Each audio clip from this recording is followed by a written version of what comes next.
Hey guys, welcome back to my channel. I'm That Fat Guy, and today is another episode of Fat Chat.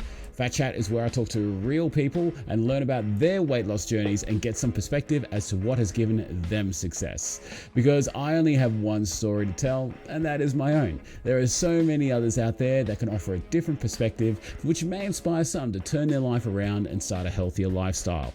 I will start by saying please like and subscribe to this video, and if you have any questions for today's guest or myself, put it down in the comments below.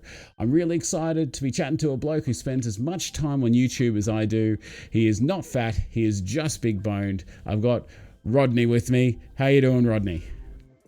Ash, mate, good to be here. Thank you very much. Hey, it's good to have you on. It's good to have you on. I've been following your YouTube journey since like the very beginning, and I knew that one day would be sitting here having a fat chat, and it's great for that day to finally be here. Well, I've been following your journey since the beginning of this year when I started my journey, and I saw these fat chats and I go, oh man, I want to do that one day, and and here I am. So that's a bucket list item ticked. I finally made it. Well, it's only taken how many days? How many days you have to? Like 160 something, is it? 169 today, yeah. There you go. There you go. As of recording, obviously. As of recording. So we're currently recording this in lockdown here in Sydney. Yesterday there was a massive protest in the streets of Sydney, which has probably only done more harm than good. So yeah, we're preparing ourselves for a very long lockdown. So obviously keeping to this whole Skype thing, but hopefully it holds up. But how's your weekend going, my friend? It's going okay. Friday, I started to really notice lockdown starting to have an effect on me. Spent yesterday just resting up, feeling a lot better today. And, I think we just need to take it day by day and sort of I try and work out what's behind these feelings. And I'm just thinking it was a whole bunch of, I feel like there's so many things I'm not in control of. So, all right, what are the things I can control? And so that's what I try and focus on. Oh, well, it's good that you focus on the things you can control, because so many people get worked up on stuff that is beyond their control, and then it just only leads to just undue stress. So it's good to see that you got that real positive outlook on you, on this whole scenario, shall I say. But why don't you tell the audience a little bit about yourself? Because I know a bit about you, but for anyone who hasn't seen your videos or hasn't met you before. My name's Rodney, and my entire life I've been the big guy. I was a big kid. I don't remember being thin or even thought of as a thin person, and it's weight is something that my entire life has always been an emotional hot button, and for a long time I struggled with a lot of issues like anxiety, and I've had bouts of depression here and there. Growing up, I lacked a lot of confidence. I had zero confidence, and whether that's because of the weight or whether the weight contributed, I don't know what is made up of that. It's lots of different little things all come into one. So that's me on, I guess, an emotional level and sort of where I'm coming to from my weight loss. Professionally, I'm a trained counsellor, currently working in disabilities, and life is really starting over the last few years get to a place where I'm really happy with. I got married a couple of years ago, going on nearly 3 years ago now. And nearly 2 years ago, we had a little boy who is just he's our miracle child, and so yeah, life's starting to go in that direction that I'm happy with. So yeah, and so I think really one of the last things I need to get a handle on is this weight. Well, look, we've got I got a couple of a bit of a before and after picture here. So this picture here, where was that taken? That was my wedding day. Yeah, I figured as much. Yeah, that was my wedding day, taken here as I was getting ready. I was going to say you got the same backdrop. It's yeah, it's the same wall. That could be at any. I actually know for a fact that picture was taken in this very room, because this is the main living area. So this is where most of my day happens anyway. But we've got the same walls in all the house. That could have been in any room. Yeah. But, yeah. No. Yeah. So how heavy were you there? I'm probably anywhere around 110 maybe, because I remember sort of leading up to the wedding, I started to try and lose weight, and that sort of journey sort of went off kilter. And so before that, I was weighing myself a lot, so anywhere between, I guess, 110 to maybe 108. There you go. And this is you more recently, by the look of it. Yeah. And what a difference you can see in your face. There's the addition of the kid. He's a little cutie. And I can see... sorry, go on. That was such a well-timed shot too, because he saw himself, because we're doing the selfie thing, we could see ourselves, and he saw himself, and so he's looking like, I snapped that shot, and it's like, oh wow, that's such great timing. Yeah, it's a great shot. It is a great shot, and anyone that has kids knows how hard it is to take a good photo. So so you've had a bit of a change there. This is your before and afters as we got at the present moment, right? So you started about 110, 108 on the left, and what are you now? No, so just to clarify, at my wedding, I was about 110, 108. Oh, yep. That is the one on the left or the right. I don't know what perspective up, but the before shot is like the week before I started on the man shake, and I found out I was about 104. So my official starting weight was 104.5. So I'd even lost some weight from the wedding until now. There you go. And so that other shot was I do these body shots monthly. So that was still a couple of weeks ago. So I was probably around about 90 kilos. So there's nearly a 18 kilo difference. Well, from the wedding, definitely. But I keep going to 108. But that's a pretty solid difference that you see right there. Like, I mean, because you started on the man shakes, and when you started the man shakes, was that the same day you started your YouTube channel? No. So I'd been thinking about it for a while, and I started a few of the videos before I actually started on the journey. So, but I was already planning. I was in planning mode. So I did a few of the videos, about where I'm at and what's happening and all that sort of stuff. Probably the week before, and then in fact, I think maybe a few videos into it was my first day on the man shake. There you go. So I've got a couple questions based on that. So you're losing the weight using the man shake, which is great. A lot of the people that I do chat to on here are, man shakians. And you're also keeping yourself accountable with the YouTube channel. So firstly, why the man shake? Like, what drew you to the man shake?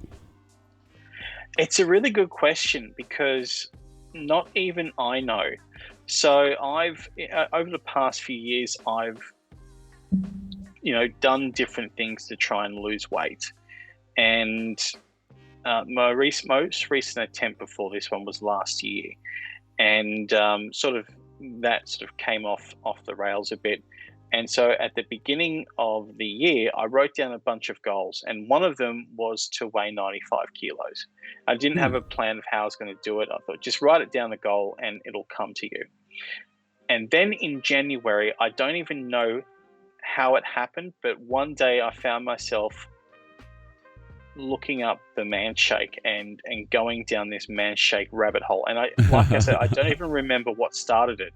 Yeah, it could have been maybe I saw an ad on Facebook, and so just this one day something sparked in my brain. Just check out the man shake and see what it is. I'd heard of the man shake before, Yeah. Obviously, I knew of meal replacement shakes, but I never thought of it as a valid strategy. Probably thinking, oh, it probably won't work. I'll get hungry, that sort of thing. But for some reason, this one particular day in January, I just started researching the man shake, and I found myself going down this rabbit hole, checking out their website, checking out YouTube. That's when I came across your videos, and the very first video I saw was your guide on how to do the man shake. I would have only just uploaded that, because I uploaded that in the 31st of December. So I was trying to catch those New Year's revolutioners, shall I say? Yeah, and because there's a lot of people that look for new weight loss kinds of stuff, and like if I can have something out there to help them, that's why I kind of timed that video for that specific day. So I'm glad that you liked did you like the video? I shouldn't assume. Yeah, well, obviously, because here we are, sort of 5 months later. From then I subscribed to your channel, and I actually went back to the beginning, and I started watching your videos from the very beginning. Okay. So I've seen all your early videos, and I've seen your progress. I think too, because by that stage it was obvious you'd been on this journey for quite a while. So I'm like, all right, that's what it looks like now. What about the start? So I went all the way back to the beginning, and I go, oh, Jesus, like there's a very noticeable difference. And so I started watching your videos, and essentially catching up. And then in that sort of first week, that's when I found out, oh, he does live streams. So then I caught one of your early live streams, and that's it. I've been watching since the beginning. There you go. Well, thank you very much for watching my videos. I always get a little bit embarrassed when people say, oh, I went back and watched your early stuff, because I can't go back and watch my early stuff. I just get so embarrassed by it. But yeah, but people can't go back and watch themselves. Like I don't go back and watch any of my videos unless I need to find something specific. As like, what did I say back then? So I go back and watch your video. And even though I fast forward it, because whenever we watch ourselves on screen or hear ourselves on screen, it's full on cringe moment time. Oh yeah. But it's not the same for anyone else. Like I wasn't, like, watching your first video, so I wasn't even thinking, wow, this guy seems unrehearsed or anything. In fact, it's even better, because then you seem more real. And this is why I try, when I do videos, I try not to be too polished. I don't rehearse or anything. I just put the camera on, and I just record. I don't really do a lot of editing unless I've had to restart something, or unless there's a lot of, like, sometimes I need to catch my thoughts and go, there's a lot of that. I just cut that out. But otherwise, I try and make it seem as real as possible, because then it feels like you're just sitting down with a mate having a normal conversation. Yeah. Well, it's more of a natural feel, rather than having something scripted and lots and lots of different cuts, unless you're going for a different style of vlog. So look, it seems like the perfect segue for it, right? So you've got your channel here, Just Big Boned, and I'm going to be putting a link in the description. So you've been doing daily content where you've just been talking about your day, and you have different themed days. So you got your weigh-ins, you've got your motivation Mondays, and a few weekly wraps and that kind of stuff, and whatever thoughts you have in between, which is great. But I want to ask you, why did you do YouTube, and why do you do it daily?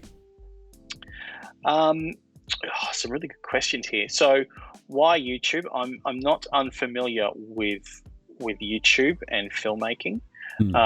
Back when I was 18, I actually started filmmaking as a hobby. That led on from doing an entire childhood of acting classes, which led into writing, which then led into filmmaking. And I bought myself a video camera, and I started to make short films. And that was a hobby, and that was a passion of mine. In fact, I was even really at one stage looking to try and make it in a career, filmmaking as a career. What do you know? So there we go. So it was, and I've always been creative, always been acting, I've always been writing, I've always been creating things. Even today, I still do that. And so YouTube and video is something that's very familiar to me. I've been editing videos for years on different systems, and I'm just familiar with it. And then, especially when I saw there was a number of people doing these journeys on YouTube, I thought, oh, I could definitely do that. And I kept hearing it's keeping a lot of people accountable. And it's like, yeah, because when you put something out there publicly, you're more accountable. And there's so many times when I've not been really tempted, but just a little bit tempted. It's like, yeah, I want to eat that. But then I've got to go on camera tomorrow and say, or at the end of the week and say, yeah, I haven't had a perfect day because I ate this. I'm like, oh, bugger it, I don't want to do that. And so it makes me stop and think, because now I have to be publicly accountable. And I could just hide it and not say it, but then it defeats the whole purpose. So I try and be as honest as possible. So the days when I'm feeling like crap and I say it, he's actually feeling like crap. And the days when I'm coming across positive, it's because I'm not feeling too bad. So you don't have to think, is he really just hiding a lot of stuff? No. Trying to be honest is sort of keeping that accountability. And so that's also why it's daily, because now it's front of mind as well. If I did it weekly, and I know there's people out there doing it weekly, and that's cool. But if I'm doing it weekly, then so many other things are going to creep up, and that priority is going to get pushed down. I have to keep it front of mind. I have to keep it really relevant. So that's why at the moment I'm doing things daily. Well, you and me are very similar in that regard. So when I first started this weight loss journey, I've been on many weight loss journeys before, and a lot of them, well, pretty much all of them failed, obviously, because I was at like 160 plus kilos. And the whole purpose of the daily was that public accountability, but it also gives me like that's pure, honest accountability that whatever I do, I've got to front up to the camera and put it out there to everyone. So if I have a day off the rails and I put it out there on video, I'm going to feel bad about that. I'm going to feel a lot worse than just me, sitting in a room just like, yeah, I shouldn't have eaten that. But now I've got to say, yeah, I shouldn't have eaten that. And then everyone reacts like to that. And for mine, and that for kind of accountability was so important when I first started this whole journey. Because it kept it at the absolute forefront of my mind, because instead of thinking, what am I going to eat today, which was like the primary thought basis of my fat head, I was thinking, what can I put in today's video? It changed my whole perspective as to how I need to structure my day. I need to get out and have a walk. I need to get my steps in here. I'll have my 2 shakes. I'll get a little bit clip of the shake and everything like that. And I was thinking about other stuff other than being bored and wanting to eat and, not loving work or that kind of, just that mundane kind of day in the life. But so I 100% understand where you're coming from. 100% understand. I'm probably one of the few that absolutely understand exactly where you're coming from, and I think it's fantastic. I think, and you're doing a great job of it. Thanks, mate. Because you mentioned before you have a thing called a perfect day. Now, if you were to sum it up in 30 seconds, what is a perfect day? A perfect day is simply a day where I stick to my plan. What's your plan? It's not even about perfection.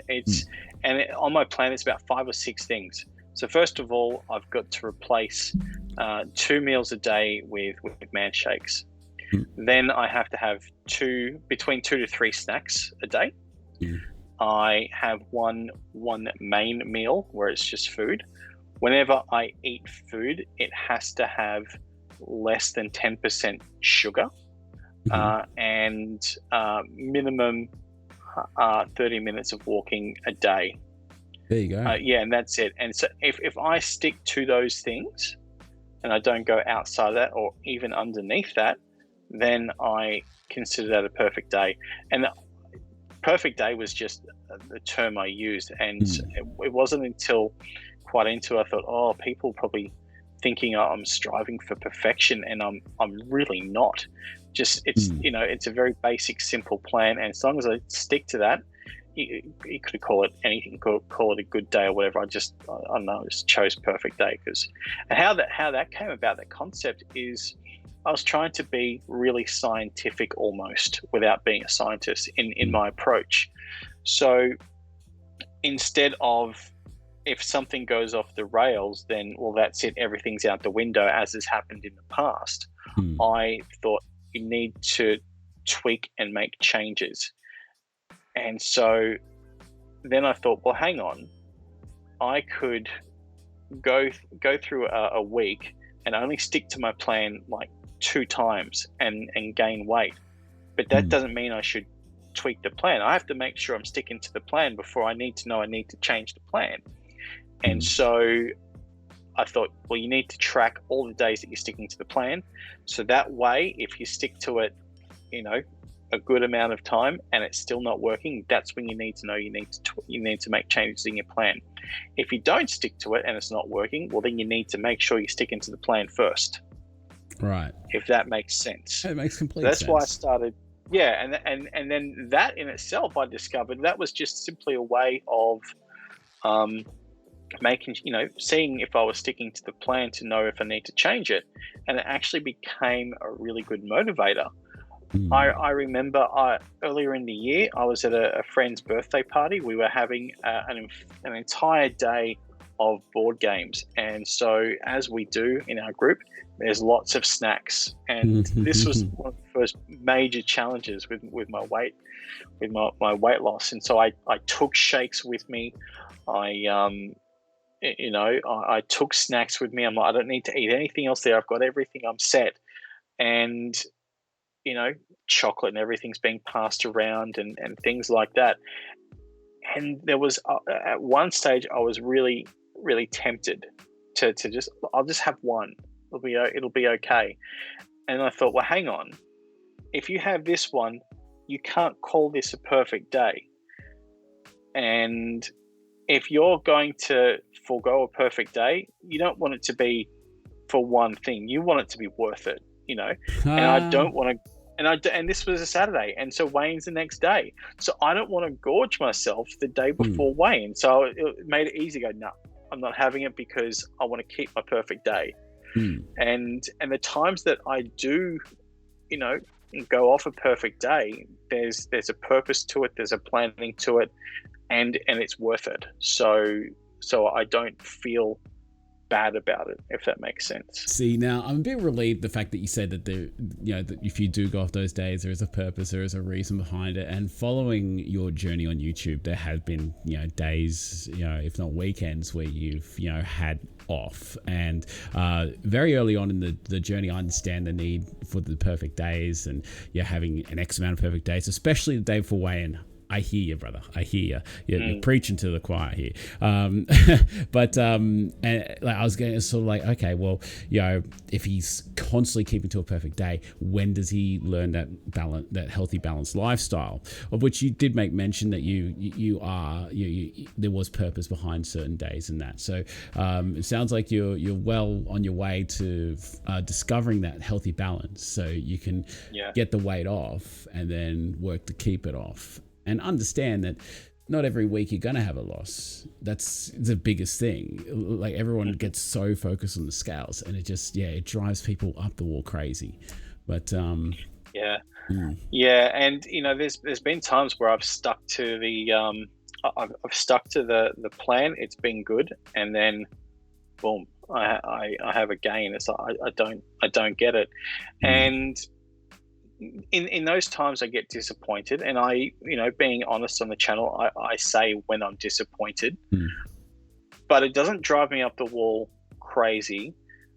It's not a big focus, but I also allow myself to feel those feelings of disappointment, because I'm allowed to be disappointed. And I think it's healthy to express that disappointment, and I don't allow it to get me off track. Like a couple of weeks ago, I had my biggest gain, and I had a really good week. And this was coming off the back of my biggest ever weight loss. Like, I stuck to my plan really well one week, and I lost 2.8 kilos. And even I was surprised. I'm like, wow, really? I'm going to lose this much? And so I stuck well to my plan the next week, and then I had a 900-gram gain, and I was just floored. Like, wow, I really don't get this, and I don't understand it. But that wasn't a trigger for me to go, well, bugger it, the whole thing's over. I'm just going to, I understand that it's a weight loss in that logical part of my brain. I know, all right, just keep with the plan. If you need to make tweaks and changes, do it, but just stick to the plan, even thinking up of reasons why. And one of the reasons I came up with is, well, maybe, you lost too much weight the week before, and so your body's going, hey, hang on, we shouldn't have done that. We're going to bring it back a bit. So, and so sort of trying to understand that helped me from just, thinking, well, this doesn't work. It clearly does work, because at the moment I'm down just over 14 kilos. So it works, but it's not going to work every single week. So you look at the bigger picture. Yeah, so I won't pretend to understand how the human body works in relation to that. I won't, whether that makes sense. Oh, you lost too much this week, we're going to hold you back the next. I just think the human body is a bit of a dick at times. Mainly, exactly. Yeah. And you know what? Even then, my explanation then, that doesn't actually have to be correct. That just has to be an answer I give myself to keep me going. Yeah, it's just, weight loss, like previous weight loss journeys without, this YouTube channel and without the community that comes with the man shake and everything. Like if I had a gain, the first week I had a gain, I would have full gone into a tailspin and thought, nah, it's over. I've hit my plateau. I may as well stop here. This is as far as I'm going to get. And I would be so in my head about it. But, what you're saying is 100% true. You do feel a sense of disappointment because you've worked 7 days or something. Like, I know I get disappointed if I'm, playing a video game and it takes me 7 minutes to do something and it doesn't work. Like, I understand 7 days worth of, what could be perceived as work. You're working to get to this goal. You're putting in effort where you normally wouldn't, only to have that go the opposite direction. Disappointment. Yeah, understatement. You can be disappointed. It's just going into avoiding that tailspin is the most important thing, and finding that support network. So you being you doing what you do, because you've come from a world of chefing. You said you're creative, you've done video, you've also been a chef where food was always like right in front of you, and then you've gone to something completely different, like you're now in counseling. Is that right? Yeah, that's right. So at the moment, my background is counseling. At the moment, I'm working in the disability sector. I'm not sure how familiar you are with the NDIS, but this is assume that I know nothing. Okay, so NDIS is the National Disability Insurance Scheme. So this is the new way they fund disability support services. And what my role for the last few years in that has been a support coordinator. So I help people understand the system, and I help link them in with supports, and I help guide them through this complex, frustrating system. And since December last year, I've actually now been the manager of a support coordination team. So I'm starting to now go into management, which I really enjoy. I really like the management leadership side of things, and I have a team of people now that I'm supporting them to support people with disabilities. So yeah, I've had a very varied career. Like when I left school, I actually started working at McDonald's. And I became a manager at McDonald's as well. Yeah. And we were at a store where, not all stores, give people a meal on their breaks. Our store did. So I was eating a whole heap of Maccas for such a long time. Oh yeah. And I was still working there when that Super Size Me movie came out, and I went and saw it. And I go, wow, that explains a lot. Like, understanding a lot about some of the things I was going through at that stage of my life, and wow, that really opened my eyes. And so I also tried to get out of that hospitality world. I started, I've done sales. I've worked for commission only sales, which is probably one of the worst nightmare concepts of my life. Yep. I fell into chefing because I was unemployed for a while and I needed a job, and so an opportunity to become an apprentice chef came up, and I did some shifts. I go, oh yeah, no, this is fine. I can do this. And so I was a chef for a number of years, and I knew it wasn't for me. I didn't have that passion. Like the people you see on TV, the celebrity chefs, they have a real passion for it. They go to bed thinking about food. They wake up thinking about food. Everything is food. That wasn't me. I was like, this is a means to an end, and I was looking forward to a day when I wasn't going to be a chef anymore. So I thought, I should have been a chef. Why wait for that? It's one of the hardest jobs in the world. There's so much pressure, and like if you watch MasterChef and you, oh wow, this is what a chef is like. No. Like no.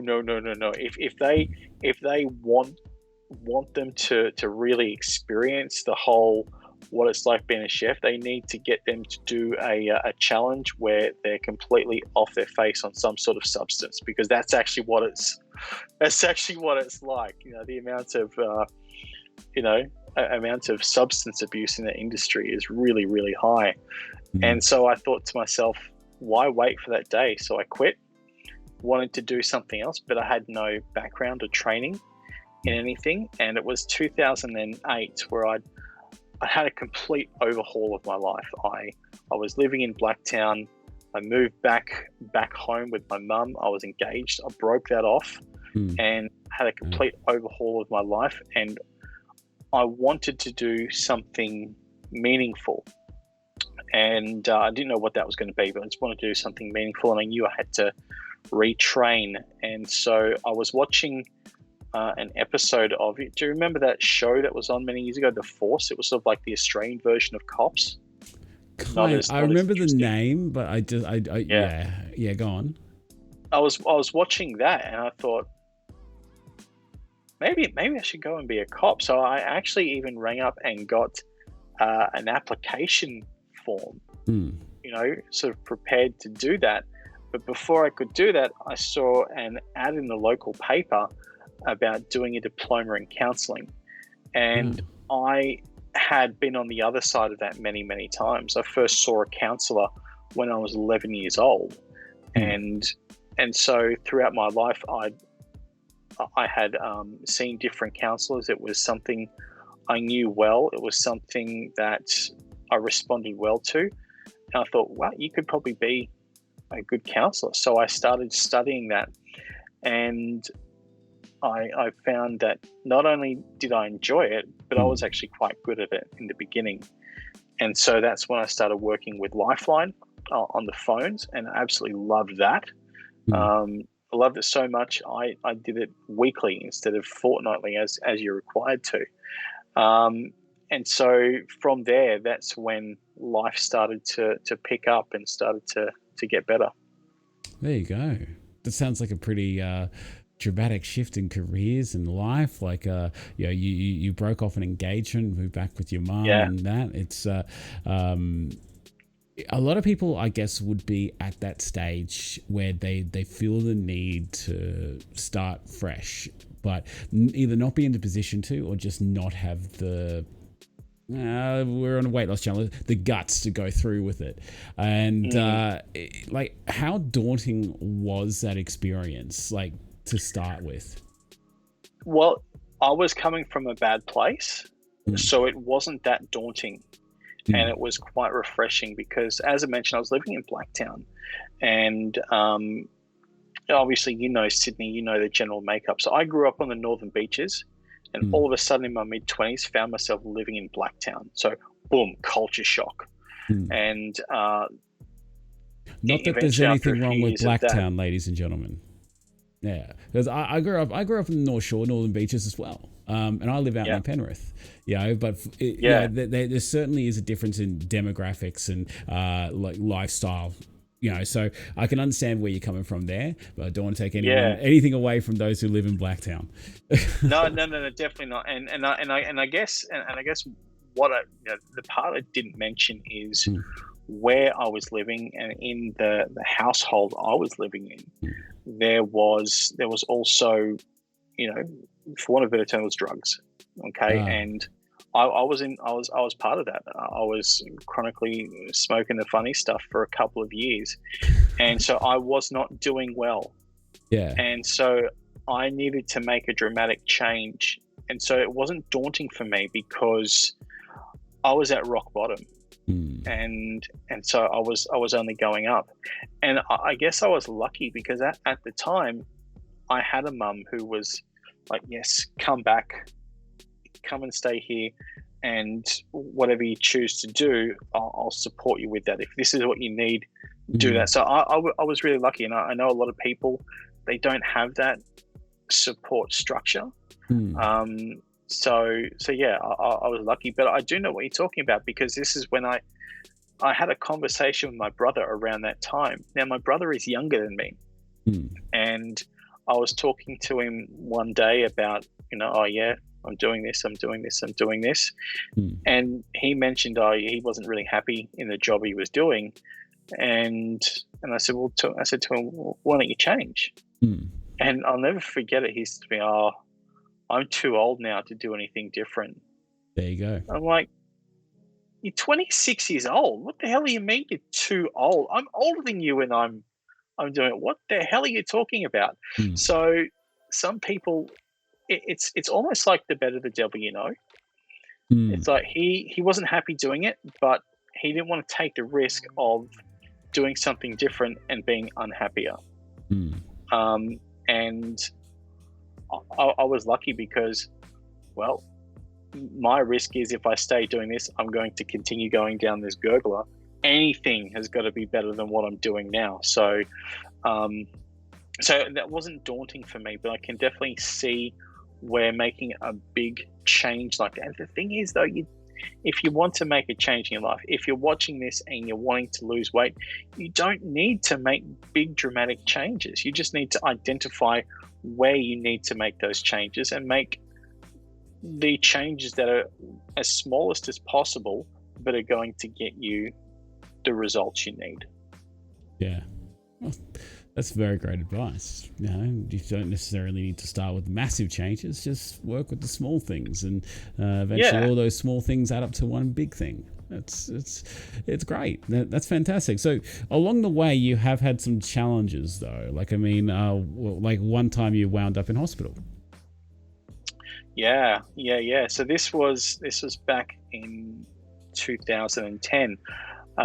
We had just lived through another pandemic. It was the swine flu pandemic. And so what had happened, I was at that next stage where I was now making the next big change in my life. I'd finished my diploma, and I had just landed my first job in a brand new industry. I was working as a mental health support worker in an outreach program. And so I'd moved back out of my mum's place and started living with a mate of mine in sort of like my first ever share house. That was an experience. But my mate got sick and he had the flu, and then I got sick. All right, fine. We had the flu. That's okay. But it was my first week into a brand new job, and I'm like, you can't call in sick on your first week. No. So I just started continue going to work, but throwing down cold and flu tablets. I'll get through this. And I was getting weaker and weaker, and eventually work said, Rodney, you need to just stay home if you're sick. So I stayed home, and then one day, delirious, I'm like, I've got to get to work. So I started to try and walk out to the bus stop, but for some reason I couldn't walk properly. I thought, no, I'm in trouble. So I rang up my mum and I said, I'm in trouble. I can't walk properly. She knew I was sick. I said, I can't walk properly. She said, well, do you need to go to the doctor? Do you need to go to the hospital? And thankfully I had the foresight to go, look, I think I'm beyond the doctor. I need to go to the hospital. Yeah. So she didn't drive at the time. I couldn't have driven even if I did have a car. So she called me a taxi. And the last thing I remember is slumping into the back of that taxi and then waking up a couple of weeks later, having been through this experience. So what had happened was I contracted swine flu. Crazy. And that had turned into double pneumonia, and my lungs weren't working properly, which is why I was so run down. I wasn't getting enough oxygen. And had I oxygen levels turned around and gone back to bed, I probably would have been dead by now. Yeah, because you went through this your whole experience on your YouTube channel. Like you ran through the entire thing. Your oxygen levels were like incredibly low at one point, weren't they? Yeah. So if anyone's ever been to emergency, the first thing they do is they come and they do basic checks just to see where you're at, so they know how to triage you. And they came, took my blood pressure. They put the little thing on the end of your finger that measures your oxygen saturation, and had a look at that. And they said, "All right, come with us." And they took me straight away. And a couple of minutes later, came out and got my mum. Their mum was a nurse, and she said, "Come with us." And she goes, "Oh, what's going on?" We've gotten in very quickly. She was expecting us to be there for hours, and here I am in a bed. And she says, "What is actually wrong?" That's when they said, "He's really sick. We don't know what's wrong yet, but he's really sick. He needs intensive care. We don't have it here. We're going to transfer him to Manly Hospital." This was from Mona Vale. Oh wow! And so and it took them a couple of days to work out what they knew. It was pneumonia because they did X-rays on my chest, and the whole X-ray was just white. You didn't have those black sections where it was just oxygen. It was like the whole thing was completely white. They said he's really sick, and eventually after a couple of days I wasn't getting better. They said we need to intubate him, which is where they knock you out and put a tube down your throat to help you breathe. What's in the picture here? Is that I'd assume? No. So that's more than that. After a couple of days on that, I still wasn't responding. So they said he needs something a bit more. So what they did was they set me up with an ECMO machine, and that's where they take the blood out of your body, they oxygenate it, and then they put it back in. So the respirator wasn't working. So I'm not sure in that picture you can see that thick, dark tube that was right here in my neck, and that's carrying the blood out of my body. But they only have 2 of these machines, I think, in the States. So they had to transfer me to St. Vincent's Hospital. And that's where that photo was taken. That was the day after I was put on this machine, because they did it on a Friday night.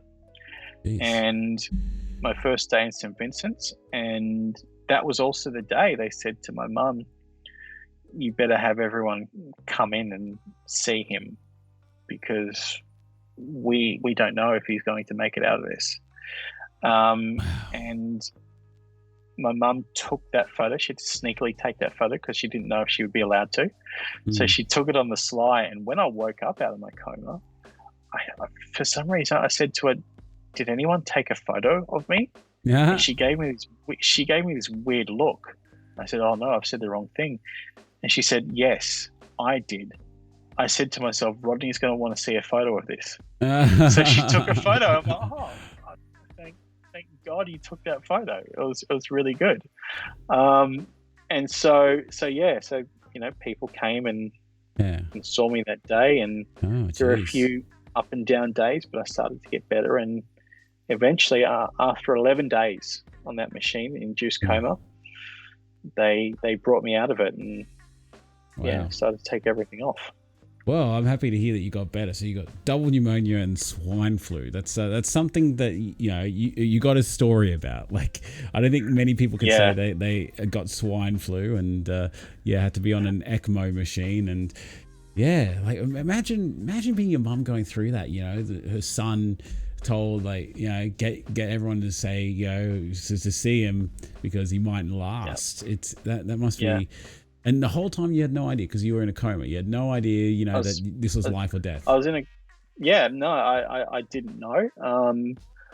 Because like I said, the last thing I remember is slumping into the back of a taxi. But I was conscious for a couple of days before this happened, and I don't remember any of it. They call it retrograde amnesia. So you've been through a traumatic experience, your brain just forgets these things. But I heard all the stories, and before they did this to me, I asked my mum, "Am I going to die?" So I think I knew it was serious. But by this stage, I was in a coma, and I was having really weird morphine dreams. Just really, really weird dreams. But yeah, this is happening to me, and everyone around me is like, he may not live. My dad even came to see me, and I'd been estranged from my dad since I was 12. Hey, so this is how serious it was. My brother, because he doesn't have the same emotional intelligence that I have, so he was trying to deal with it in his own way by making jokes, and he kept getting kicked out of my hospital room because I was like, "This is not funny. This is serious. You need to leave." Because they could only have 2 people in the room at a time to see me, and shout out to your brother, mate. Yeah, I hear. Making jokes at inappropriate times. I hear 100%. I know, and it was really funny because it was only female nurses that kicked him out. The male nurses got it because this is a very male way of handling things, and even I handle mechanisms. Yeah, even I handle things by making jokes. So you gotta be careful though who you make them to. Well, good on your brother and your dad and everyone for seeing you through that. But I guess what we can take away from this is that if you have an underlying health issue, you're starting to feel a bit sick. Don't wait until your legs don't work and you slump into a taxi. Just get yourself checked before you wind up on an ECMO machine. Yeah. And so now I've got to be really careful around that, because if I were to get any sort of, cold, flu, anything that can affect my respiratory system, if this were to happen again, I may not make it. I've made a full recovery. There's no health issues because of it. But if it happens again, I may not have as good an outcome. So I make sure every year I get my flu shot, and things like that. So. And you'll be on high alert during COVID, I would say. Yeah, look, it's really weird because I'm actually not on high alert. I'm trying not to take a real fear-based approach. I recognize, if I get COVID, I'm probably not going to hold up as well. But that's why as soon as I was eligible, I went and got my COVID shot.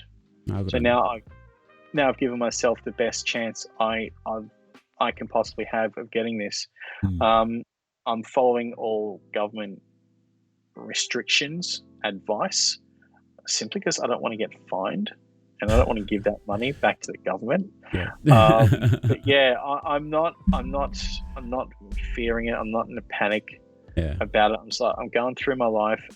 If I get sick, if I get symptoms, I'll get myself tested and checked out, get on medication. It's not gonna happen overnight. So as soon as I notice anything, I'll go get it checked out. Or if even if I get like a cold, all right, I'll go see a doctor. And if they go, "You've only got a cold, why are you here?" "Well, let me tell you a story, doctor." And that's when they go, "Right, I'll give you something." In fact, it happened when I got my COVID shot, because I was eligible quite early to get it. And the place I was going to only had AstraZeneca. And this was at the time when they were only giving it to over 50s. And so I went in there, and the doctor's looking. She looks at me and she goes, "You're not over 50. I said, "No." And she said, she was trying to talk me out of it. She said, if you get COVID, it's probably not going to affect you that bad because you're young and blah, blah, blah. So I told her the swine flu story. She said, well, because you've told me that, I'm going to give it to you, but I'm going to tell you the risks and what to look out for. Yeah, that's fine. No worries. And the risks were still like, the odds are still in my favor. So I'm like, yeah, I'll definitely take this risk. It's fine. So yeah. Okay. That's I've lost track of what I was originally saying, but no, COVID. So yeah, no, I think everyone loses track with COVID because there's just so much to talk about. But we'll stray away from that because everyone's so sick. Yeah. I'm sick of hearing about COVID. So I'm sick of it. Yeah. So okay. So you've had this great success on the Man Shake. You've been toning down. You've used your YouTube channels and accountability thing. Just a quick answer. Why did you choose Just Big Boned? I've been curious about that. I've never asked you why. I was inspired by that fat guy because I thought, wow, that's such a cool name. It's like because I've got YouTube channels and accounts in different names. Yeah. So I used to keep when I used to do a hobby called geocaching. I used to make videos about that. So I can't just use my regular name because I've already got a bunch of things in it. Not only that, if people Google me for a professional reason, I don't want them to find my weight loss channel. So I wanted to think of a name, and I thought, man, that fat guy is such a really cool name. And I wanted to come up with is equally a cool name, and I just hit on Just Big Boned. So I thought, I can say I'm Just Big Boned as if it's my name, but also as the typical, reason, I'm not fat, I'm just big boned. So the Eric Carmen style. Cool so you like, and I have never asked this question, but you don't believe that your weight issues stem from being big bone? It's literally just because you overeat and that? Yeah, no, I don't think my bones are any bigger than anyone else's.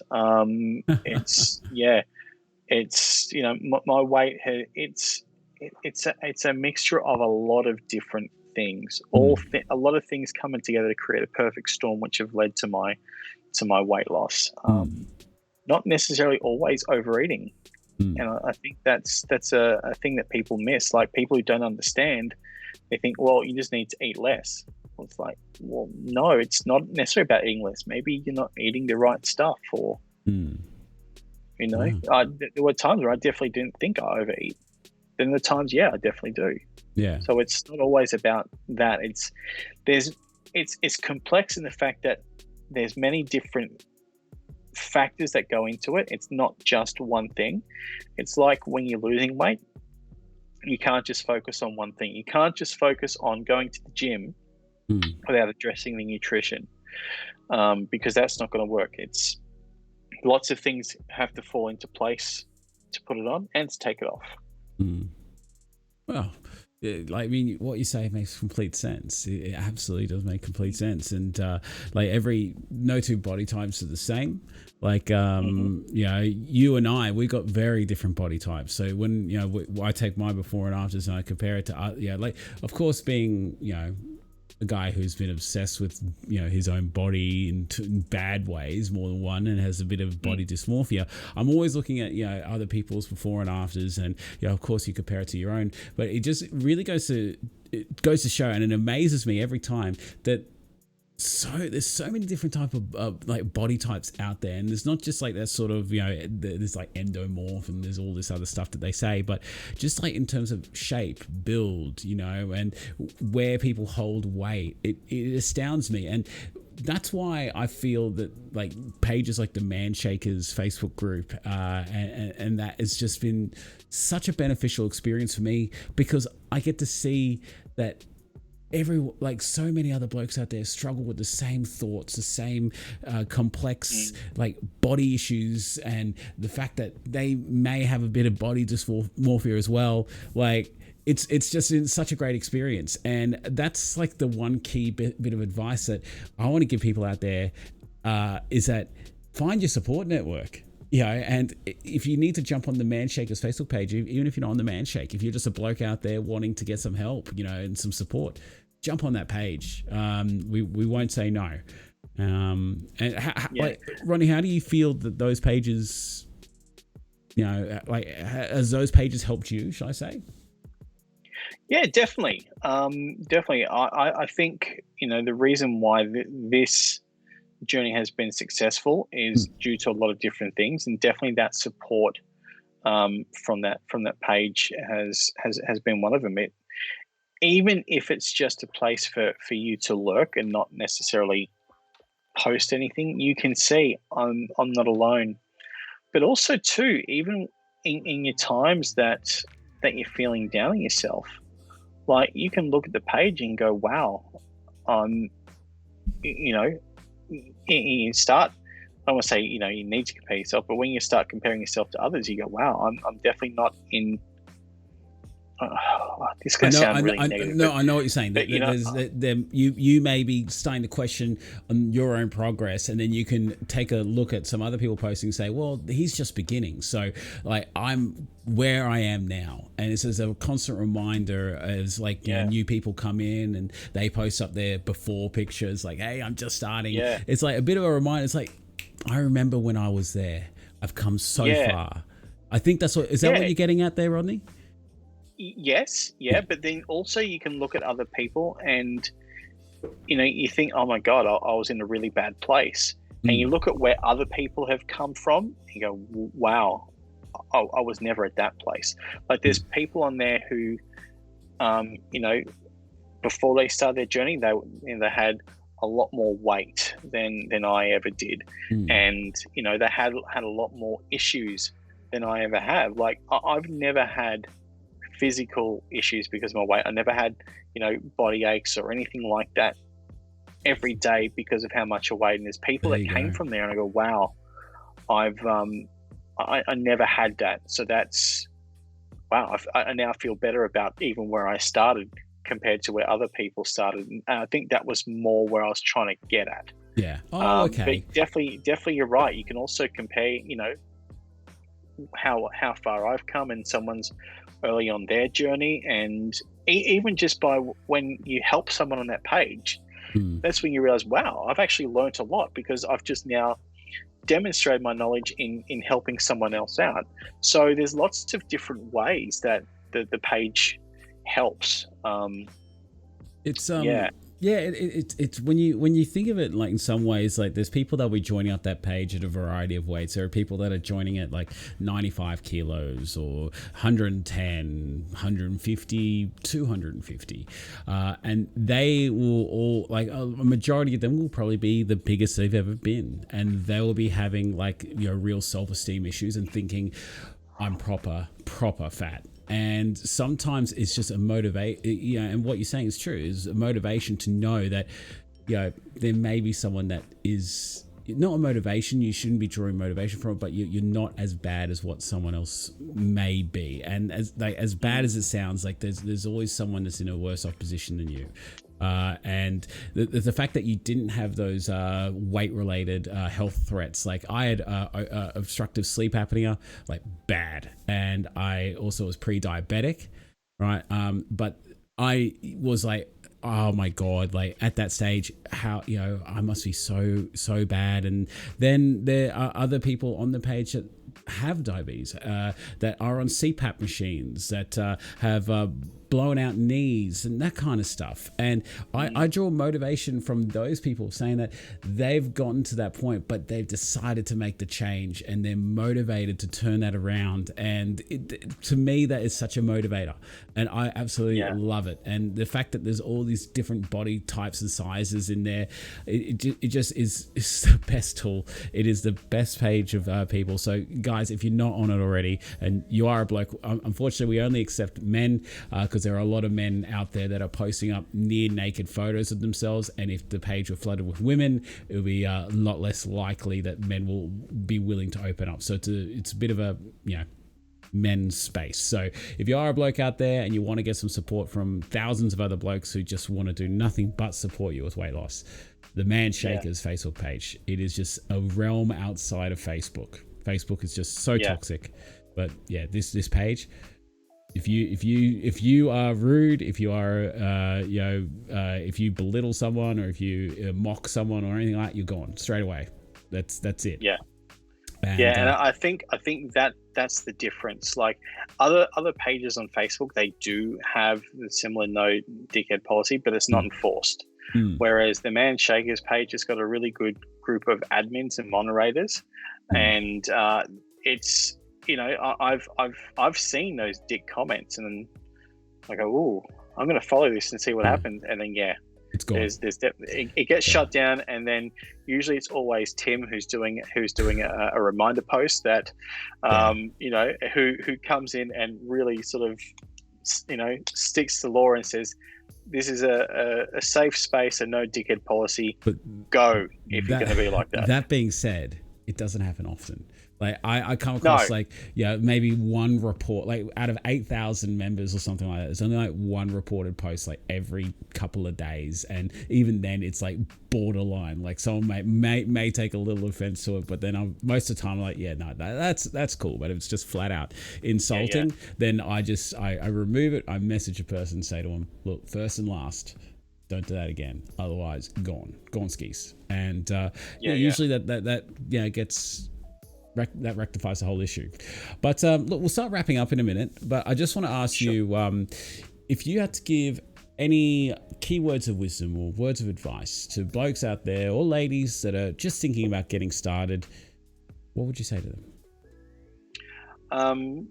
Probably the two biggest things that I've implemented is, one, follow the path of least resistance. So find out what is going to be your resistance, what is going to hold you back and make you stop, and then find a way around that. In essence, it's almost like find the easiest way that will work for you and do that. Like if you aren't going to enjoy going to the gym for 2 hours at a time, then don't make that part of your plan, because it's not going to work. If there's certain foods that you don't like to eat, don't eat them simply because they're healthy. Like there's heaps of food you can eat that will help you lose weight. And I think the second piece of advice is consistency is more important than perfection. Particularly those days where you do come off the plan and you do eat outside of what you want to eat and things like that. It's easy to go, well, it's all over and go back. No, it's about consistency, not perfection. Get back on the plan the next day or whenever you can. If it takes you a couple of days to get out of it, don't kick your own ass because it took you a couple of days. And then even if it is taking a while, this is where things like the Man Shakers page is really good. Go to them and we can help you, and just get back onto it. Well, that's just a great piece of advice. Find your fit, So just rip in, guys. Like, and if you are interested in the Man Shake or the Lady Shake, there are obviously links down in the description. Feel free to check them out. You can also get like the starter packs from Woolies and Coles, and the Man Shake has really been an awesome experience for myself and Rodney. So it seems. He's had some great success on it. And well, look, Rodney, we'll wrap it up here. Thank you so much for being part of Fat Chat today and sharing a bit of your story. It's been great. Well, mate, thank you for having me on, but also thank you for sharing your story for the last 500 odd days. And I think if there wasn't a channel like yours where I could look at and say, oh wow, this works, I wouldn't have had the confidence to try it, and I may not have given it a go. So thank you for everything you do, and please keep going. Well, thank you, Rodney, and it was really nice meeting you. We've actually met up at the first Man Shakers walk, and it was a really nice day. But unfortunately, I kind of set a tentative date for the next walk, but lockdowns kind of happened. So I'm not sure when the next Man Shakers walk is going to happen, but it will happen, and we'll make sure we get some really good numbers. Looking forward to that next walk in 2023. Yeah, in 2023, eventually when the parks can reopen and we can just go walking again. I hope I'm not too old to walk by then. Well, I'm glad that you can make a light of it, my friend. But look, Rodney, it's been great chatting to you. Thank you so much for being part of Fat Chat today. And if you can please like, comment, subscribe, and also subscribe to this bloke's channel. Link is down in the description. And I love every single one of you. There's nothing you can do about it. And Rodney, what do you say? I'm not fat. I'm just big boned. All right. Catch you later, guys. Bye.